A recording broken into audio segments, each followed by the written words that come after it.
Repercutir contigo, o Boletim Focus de hoje trouxe aí alta nas projeções para o IPCA, mais uma vez, né? Além de uma revisão para baixo do PIB, mas a gente também viu que ele manteve ali o dólar. Só que essa escalada da inflação, a gente já tem discutido isso nos últimos, vou dizer assim, nas últimas semanas, né? Tem sido bastante preocupante, principalmente para as bolsas mundiais, com muitas opiniões divididas. Alguns acham que a inflação vai ser mais temporária, como uma consequência da questão da pandemia, da desestruturação da cadeia produtiva, enquanto outros analistas e especialistas já falam numa estagflação, né? A gente leu muito esse termo nas manchetes na semana passada sobre uma estagflação.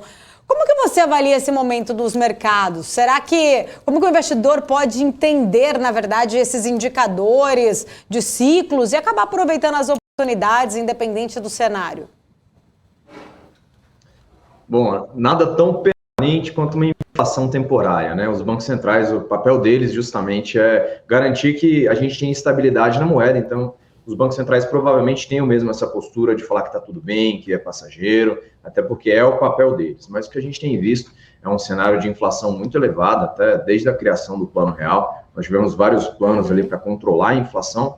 Ela veio controlada, mas temos uma inflação de 10 dígitos novamente, né?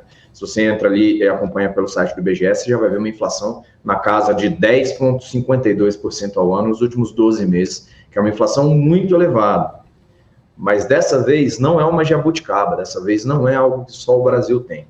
Dessa vez é algo mundial, é algo mais global, tanto que nós vemos bancos europeus, bancos americanos, bancos centrais, né, num todo brasileiro também, discutindo essa alta da inflação. E você trouxe um termo que há muito tempo não aparecia no nosso vocabulário. O pessoal que é mais antigo deve ter lido esse termo já há um tempo, quem está no mercado há um pouco mais tempo, que é a estagflação, stagflation.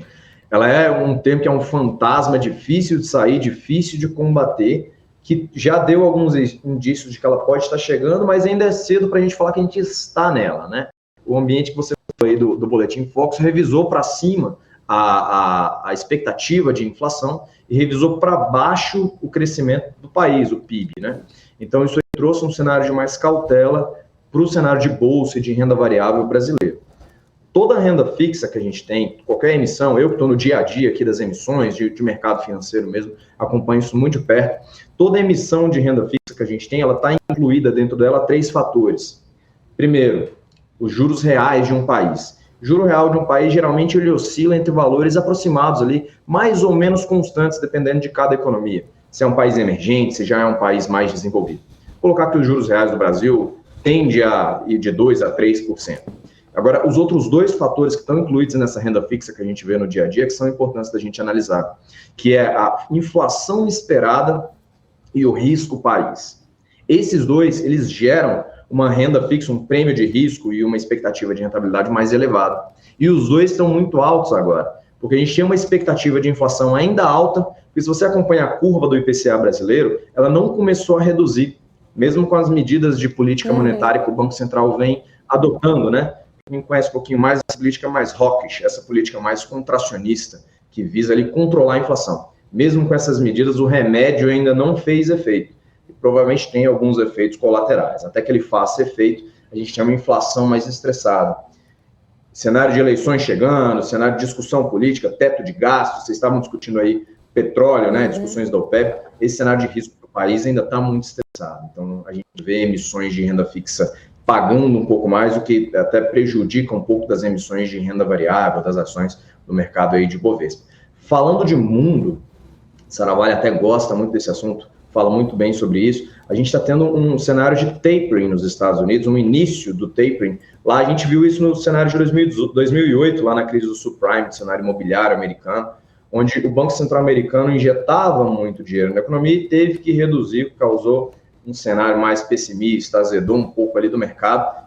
Pode ser que a gente acompanhe esse mercado, esse posicionamento de tapering nos próximos meses. O que é o tapering? O Banco Central americano, por meio de operações de open market, né, de mercado aberto, que a gente fala, ele compra títulos. E tudo que você compra, você paga. Então, ele compra títulos e injeta cash, injeta grana na economia, para poder incentivar o crescimento da economia.